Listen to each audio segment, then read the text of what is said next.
Featuring an intercontinental cast of voice actors, you're listening to Project Audion. Before we begin, let's pay a visit to a Christmas long past. This is London, the very Victorian 19th century London of Charles Dickens' A Christmas Carol. It's a very specific setting for the classic Christmas book. Hi, I'm Larry Groby with the Generic Radio Workshop. Yeah, you think of A Christmas Carol and you think of Dickensian London. And yet, the story in this little book has been adapted into so many forms and places, and it's such a good story that it still works. Yes, London, but sometimes with puppets. Or with Mr. Magoo. Or Mickey Mouse. Or transplanted to the modern day with Bill Murray. Or Cicely Tyson. And if you think about it, the movie It's a Wonderful Life is kind of a twist on the story, with Lionel Barrymore playing Scrooge and Jimmy Stewart as an anguished Bob Cratchit. Meanwhile, on the radio in the 30s and 40s, Lionel Barrymore portrayed Scrooge for many years in a much-loved network version of A Christmas Carol.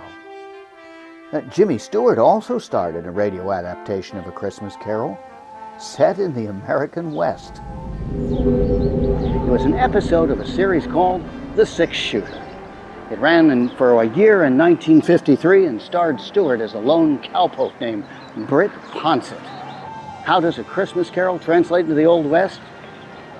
Stay tuned.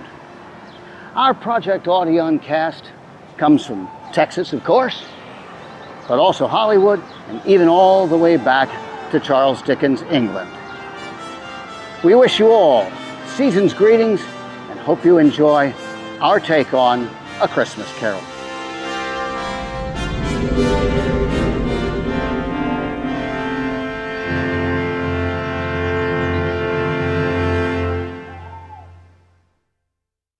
Here's a last-minute Christmas shopping suggestion.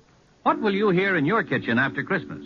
Bacon sizzling, coffee perking, dishes clinking, and, if you're lucky, a new sound. NBC radio listening on that new set. The perfect gift to lighten Mother's long hours in the kitchen. Kitchens ring with happy chimes when tuned to NBC. James Stewart as the six-shooter.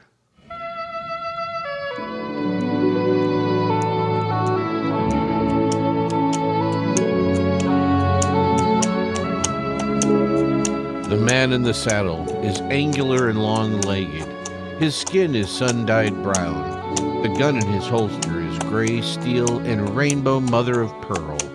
Its handle unmarked. People call them both the six-shooter.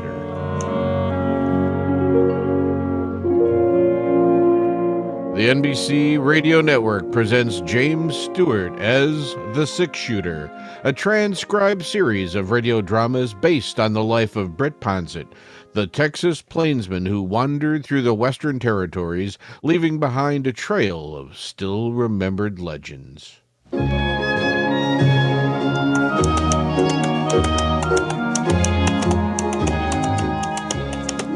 There was a nip in the air. Not a freezing, biting, angry nip, but a sort of tingle that made this morning stars shimmer and swing out of their orbits a little closer to the earth. It was a winter nip, all right, but not a hard winter, not a winter when the cattle would come down from the high places, hooking their noses into the ice-encrusted ground. It was a mild winter nip, mild enough so that the breath on the boy on the pinto turned only a faint gray as he rode toward the campfire where the man was sitting. Howdy. Hello, mister. I see your fire. I thought maybe you wouldn't mind if I gave my pony a chance to warm up. Oh, sure. Make yourself at home. Easy, Blackie, easy. You headed for Thompson's Corner, mister? No, that's right. I just came from there. Oh, why? Did you... Was you riding all night, or...? Just about. You see, I'm running away from home. Oh, is that so? It seems kind of a funny thing you'd pick this time of the year to run away. I mean, so close to Christmas, I mean. Oh, I hate Christmas. Oh? It's just for kids anyhow. Well, yeah, I don't... I heard Aunt Millie say so. Christmas is for children. That's what she said. Johnny's old enough to do without all that fuss and nonsense. I heard her tell Mr. Franklin that. Oh, you don't live with your folks, huh, Johnny? No, sir. They died about 8 months ago. Oh, yeah, I see. Christmas was all right when I was with them. Of course, I was a lot younger then. Oh, yeah, sure, yeah. It just beats me the way folks take Christmas so serious. Well, I don't know. As if getting presents made any difference. As if I really cared about that knife. Oh, why, is that what you wanted? A pocket knife? I don't want a knife. I don't want anything. I just wish there wasn't any Christmas. That's all. Yeah. Well, I guess you aren't the first person to feel that way. It seems to me I remember reading a story once about a fellow who, felt the same way about Christmas as you do. You just didn't have any use for it. What happened to him? Well, I doubt if I could call it to mind after all this time, but, as I recollect, now, mind you, this might not be word for word, but as I recollect, the man that it's about, the one that hated Christmas, that is, well, he was a real skinflint, he was, just as stingy as they come. Yeah, his name was, let me see, Eben, something like that. Eben? Eben, yeah, I'm pretty sure that was it. Well, being so tight-fisted, this fella Eben, he got to be the richest man in the whole territory. He owned a ranch? Oh, sure. He had 4 of them, four ranches and store buildings and a farm and, maybe a bank or 2. He was rich. I bet he had a mighty fine ranch house. No, he didn't have a ranch house. Eben wasn't the sort to spend money on a ranch house unless there was profit in it. He just lived alone in town and had himself a steady room at the hotel. And but anyway, one night while Eben was sitting in his room having supper, Christmas Eve it was, on this particular Christmas Eve, his only kin, a nephew, lived in the same town. He stopped by the hotel and... I come to wish you a Merry Christmas, Uncle, and invite you to our place for dinner tomorrow. Christmas? Fiddlesticks! Folderol! I suppose you'd be closing up your livery stable for the occasion. Why, sure, Uncle Eb. And just how will the horses know it's Christmas? Answer me that. Well, if they don't know it, we will. Can I tell old Sally to expect you at 3? You can expect me all you like, but I ain't coming. Not at 3 or any other time. Oh, if you're making so much money you can afford to be giving parties, maybe I ought to think about raising the rent on the livery stables. Oh, now get out of here before I lose my temper. All this nonsense about Christmas. Fiddlesticks. Folderol. Well, after that, Johnny, the nephew didn't stick around there. He got out of Eben's hotel room with a regular gallop. But it wasn't very long before Eben had another visitor. He was a young fella, tall, lanky, not very good at speaking. Just plain ordinary cowpoke. He was the foreman of the S&M ranch. Well, it took you long enough to get here. Where have you been, selling off some of my herd without telling me about it? No, sir, no. The day you rode by, I was out in the range hunting strays. And a good thing I desired to check up on you, too. What's that cabin doing over by Holly Creek? And who are those people staying there? Well, they're my family. I built the shack for them myself. I'm not going to have a bunch of nesters in my property. Tear it down. But one of my boys has been sick. I can't afford to rent. As if it was my concern. It's up to you to take care of your family and what you earn. So see that you get rid of that shack tomorrow. But tomorrow's Christmas. Oh, well, then you'll have plenty of free time to tear it down. I'll be out the day after to be sure you've done it. Good night.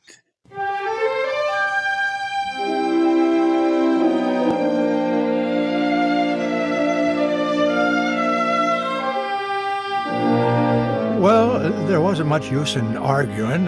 Foreman knew that, so he put on his hat and shuffled out. Now Eben was alone again. And, well, at least he thought he was alone. The clock on the mantel started striking 8, and that meant it was time he turned in. So he put on his flannel nightshirt, and he reached for the kerosene lamp to put on the stool beside the bed, and right about then, the strangest thing happened. What? What in tarnation? And Johnny, old Eben saw a man's face looking right back at him from inside the lamp. And, eyes and hair, nose and mouth, whiskers, and just as plain as day. Jake! It was old Jake, Eben's partner. Well, there wasn't any mistake about it at all. It was Jake all right to a T. Well, Eben wasn't sure he liked the idea of having Jake right in the room with him, You see, Jake had been dead for over 7 years. But, well, not that Eben really believed in ghosts or haunts or anything like that. He told himself he was just imagining all this.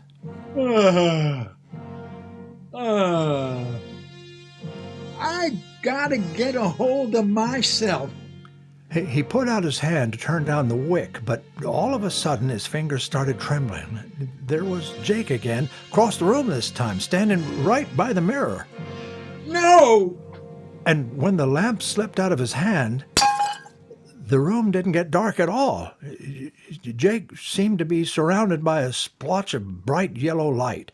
And he was wearing the same boots and breeches and leather jacket that he'd had on 7 years ago, the day he died. But as Jake came closer, Eben could see he was wearing something else. A small leather saddle strapped across his back. And hanging down from it were 2 saddlebags, stuffed so full of gold nuggets and mortgage papers and land grants that Jake could hardly drag him across the floor. Eben? Eben? You recognize me, Eben? Sure. It's you, Jake. Why, sure, I would never forget you. But what are you doing here? And why are you wearing the get-up? Always thinking about land and money, always scheming and conniving. That's why I wear it, and that's why I've come to warn you, Eben. The saddle you are fixing up for yourself is even heavier than mine. But I don't know what you mean, Jake. I ain't done no wrong. I never done folks no wrong. Have you ever done them any good at all? Why, sure. I've worked hard. I've saved my money. I ain't been a burden on anybody. Oh, you should see our ranches, Jake. Oh, the way I have built them up. I have seen them many times. And I've seen a lot more than that. That's my punishment. To spend eternity traveling around, seeing mankind with its trials and tribulations, with its joys and hopes. Is that so terrible? Oh, Eben, to watch them and not be able to help them. You'll find out how terrible it is. You'll find out. There must be some way of avoiding this. You always were my friend, Jake. Tell me what to do. Eben, you've got to find out for yourself. But how? Tonight, at 1 o'clock, you'll be haunted by a ghost. Another ghost? Indeed, Eben. Pay him some heed. Wait, Jake! Don't leave me with Jake! The yellow light sort of faded away, and the ghost was gone. It was just like he hadn't ever been there. And then something caught the corner of Eben's eye, a little glimmer on the floor, and he bent over to pick it up. What's this? A gold nugget? Now where on earth did this... And then he remembered those saddlebags of Jake's. They'd been filled clear to the brim with gold nuggets.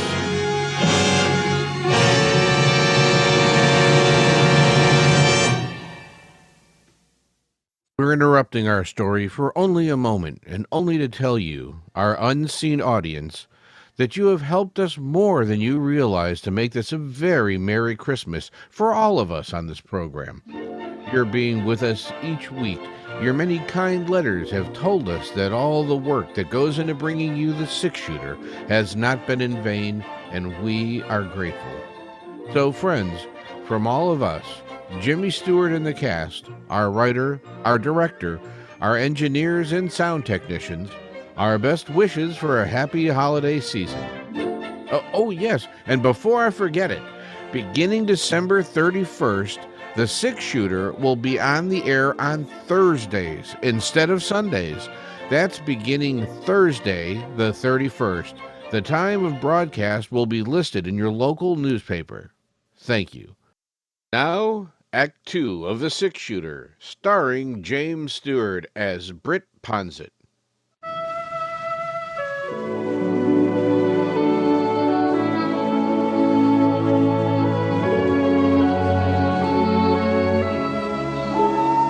Gee whiz, gold nugget. So Jake's ghost really had been there, huh, mister? Yep, there just wasn't any doubt about it, Johnny. Well, what happened then? Did the other spook turn up? The one Jake said was coming to see Eben? Oh, sure, Johnny, sure, yeah. He was right on time, too. Eben had been lying in bed, wide awake, of course. He hadn't been able to do much sleeping, too scared.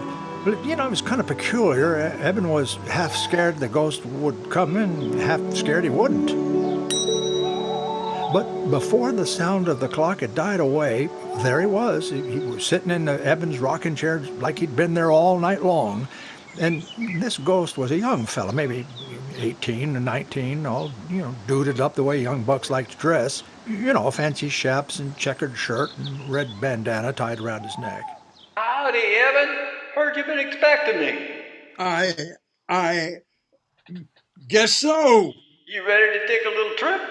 Where to? Way back through the years. But how can I go? Oh, it's real easy.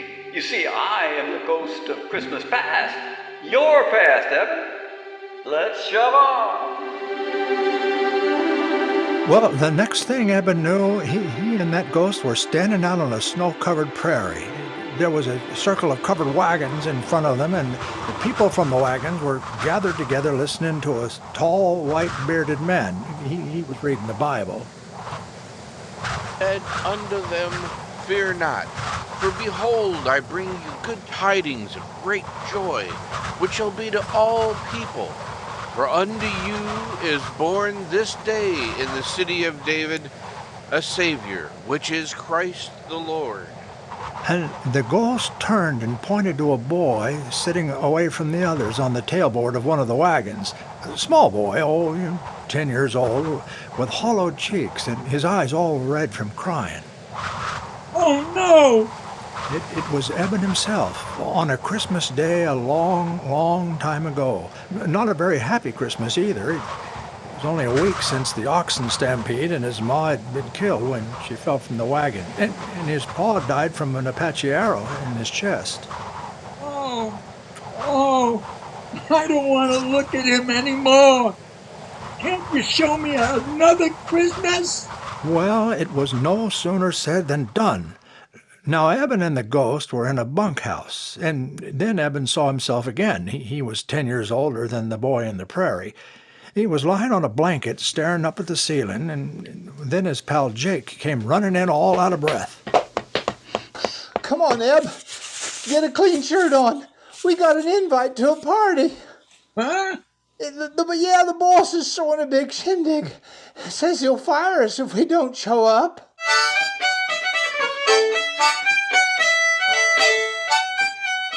Eben couldn't help remembering that party. All the roast beef and the baked ham, square dancing, and the pretty girls in their calico.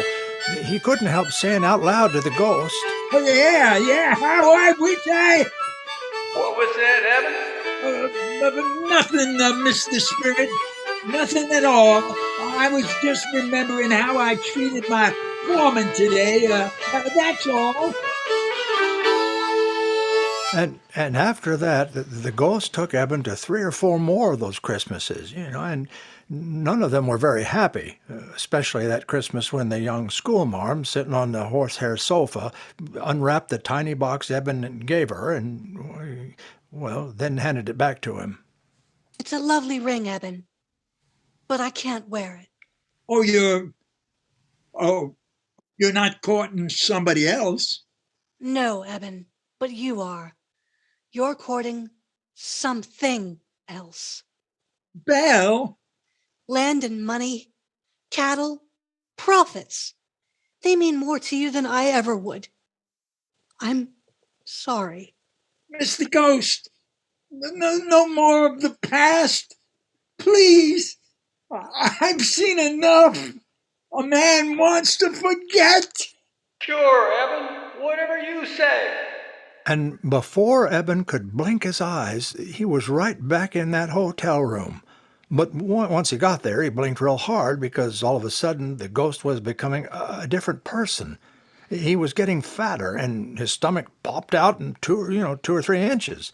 A few wrinkles creased his cheeks, and finally his chaps turned into a shiny blue serge suit with a heavy gold chain dangling across the vest.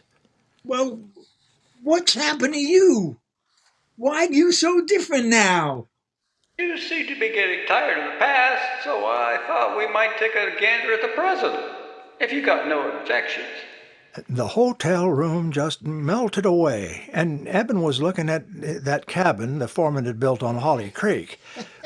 Well, that cabin sure was crowded. Oh, there must have been 5 or 6 children all helping their mother get out the Christmas dinner, and all laughing and talking, as busy as summer colts. But when their father came in, he had a long face and tired mouth. Wife looked up and wanted to know what was troubling him. Well, I was just thinking about old Eben. Well, that's not a very pleasant thought for Christmas, Bob. Oh, by the way, what did you want to tell me yesterday? Was it about the cabin? No, of course not, no. Well, let's get on with dinner now. Sit down, everybody, now. Where's my Tim? Well, I guess we're just going to have to eat without him. Now, Bob looked all around the room. He was pretending he didn't see a little fellow over there in the corner, the boy with an iron brace on his leg and a wooden crutch up against the wall. But little Timmy wasn't going to be ignored. Here I am. Oh, Well, Bob picked him up and carried him over to the table. Now, God bless this food, this house, and us, and our friends, even old Eben. Amen. Well, the family found that part about Eben a little hard to swallow, but, well, they finally managed, and Tim was the last one to chime in. God bless us. Everyone. Yeah. I'm blessed. That's I blessed him. Eben didn't want to watch what was going on in that cabin any longer, but the next place the ghost showed him wasn't much easier on him. It was a big party going on at his nephew's house. One of the ladies was blindfolded, and, well, she was trying to pin the tail onto a donkey. But there was something peculiar about this donkey, about the way it was drawn. It looked more like a person than an animal. Well, Eben recognized who it was supposed to be right away. Folks, I invited Uncle Eben to be here with us, but he turned me down flat. So I figured to have him here in spirit, if not in the flesh.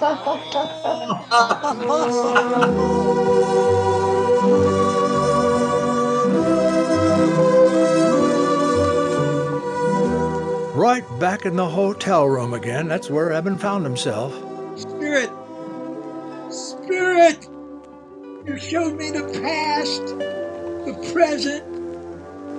What's left to see? The future, Eben. The future.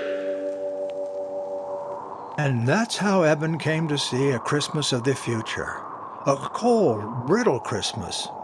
There were 2 men standing on a street corner, cold, collars turned up so they could keep out the snow, you know. Oh, he's dead, all right. Dead as a doornail. Sure was a Christmas present I never expected. At least whoever handles his property won't be as hard to deal with as he was. I wonder if they'll bother giving him a funeral. And in a frame house on the side of the street on the edge of town, a woman was speaking to her husband. Funny. To me, he's been dead for years. Why, I haven't even thought of him since I don't know when. Wouldn't you know, once I was really fond of him. Ghost! Who are they talking about? Those men on the street, that woman I used to know.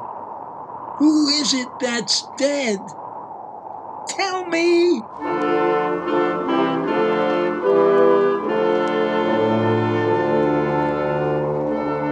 And the ghost slowly turned and stretched out a long, thin, bony finger. And right there at the end of that finger was a tombstone, all covered with weeds. Eben could barely make out the name that was covered on it. Ebenezer Scrooge. No! What's this? Where am I? Oh, shucks, where am I?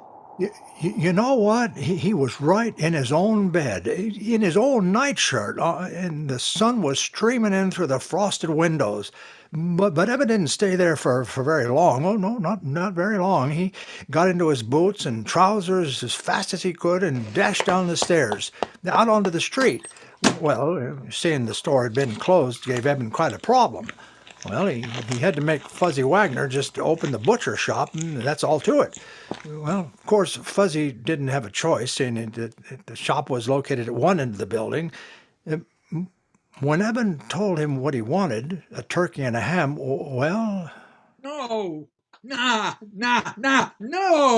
You better make it 2 hams and send it up to the cabin on the S&M ranch.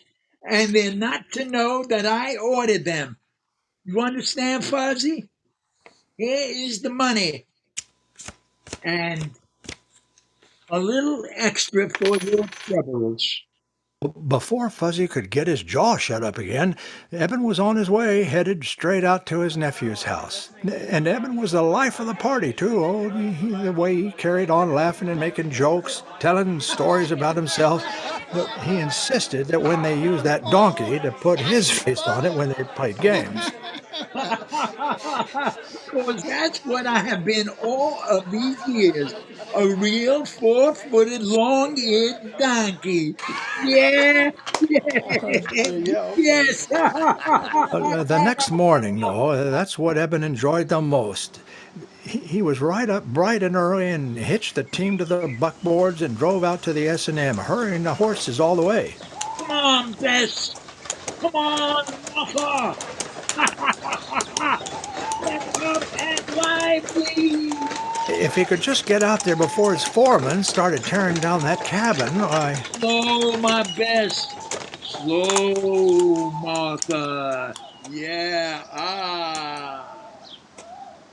Well, Robert? Yes, sir. I see you ain't carried out my orders. Well, it was Christmas. I just couldn't tell them. I'll do it today. No. This is the last straw. I'm not putting up with your shenanigans any longer, young fellow. That cabin is coming down, and no buts about it. And then, we're putting up a new ranch house in its place, big enough for you and your whole family. What? Oh, yes. I'm also doubling your wages as of last week. Merry Christmas, Bob. Even if I am a day late. No, not a day. More like half a lifetime. But Merry Christmas anyway. And as your son says, God bless us, everyone. Well, that's the way things worked out, Johnny, more or less. It's a fine story, mister. Real fine. I reckon I know why you told it to me. Well, how's that? So I understand about Christmas and how important it is to do for other people instead of just thinking about yourself. Well, no, I didn't have that in mind especially. The story just happened to come into my head, that's all. Well, I would like to give Aunt Millie something. A present, maybe. Oh, shucks. What could I give her?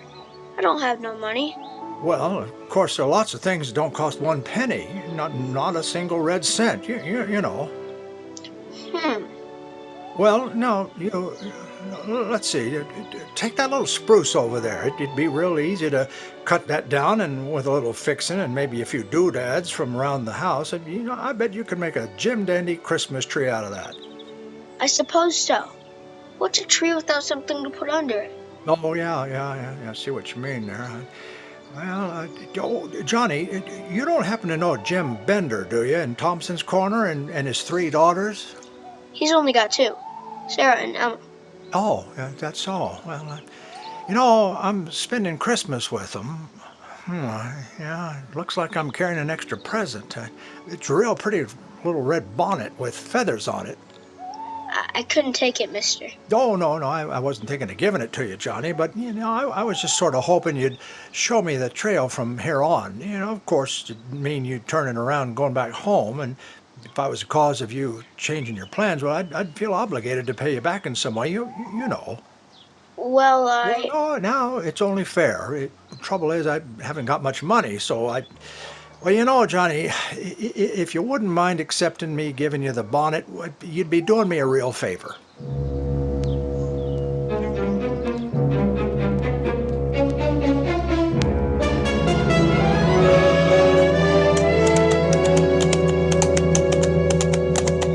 There's Aunt Millie, out in the yard.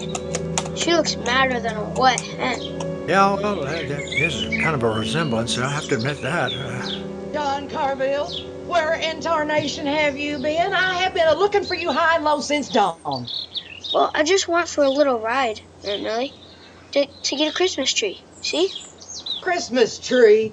Fiddlesticks. This gentleman helped me cut it down. I'll just take it inside. Be right back, mister. Huh. As if we had any use for a Christmas tree. I'm supposing he's figuring there's going to be a lot of presents under it, too. No, I don't think so, but just between you and me, I've got a hunch there'll be at least one present waiting for somebody.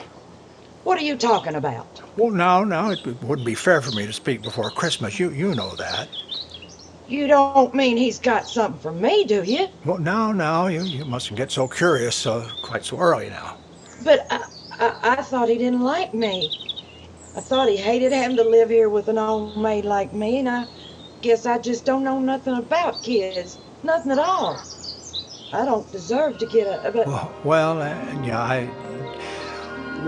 I better get moving. So say goodbye to Johnny for me, and, I wonder if you'd give him this. Tell him the little blade on it's kind of dull, but... A pocket knife? Yeah. How'd you know? Oh, God bless you, mister. And Merry Christmas. Merry Christmas.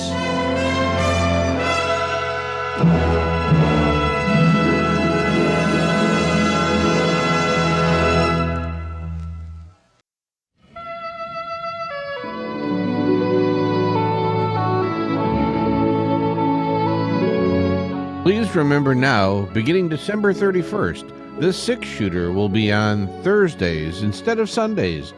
We hope you'll join us in our new time. The 6-shooter is an NBC Radio Network production in association with Review Productions. The transcribed story was written by Frank Burke in collaboration with Charles Dickens. Mr. Stewart may soon be seen in the Universal International picture The Glenn Miller Story. Howard McNear played Scrooge, and special music was by Basil Allow. The entire production was under the direction of Jack Johnston. All characters are fictitious, and any resemblance to actual characters or incidents is purely coincidental. And now, until Thursday the 31st, this is Hal Gibney speaking. Merry Christmas.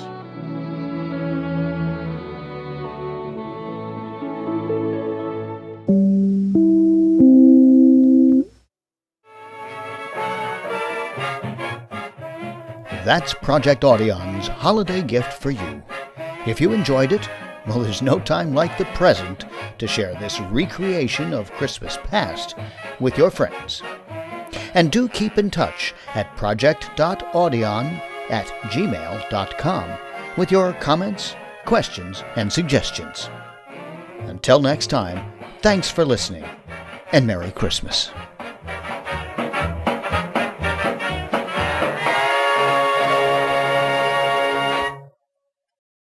Happy birthday to you. Happy birthday to you. Happy birthday, dear Austin. Happy birthday to you. And many more. Thank you.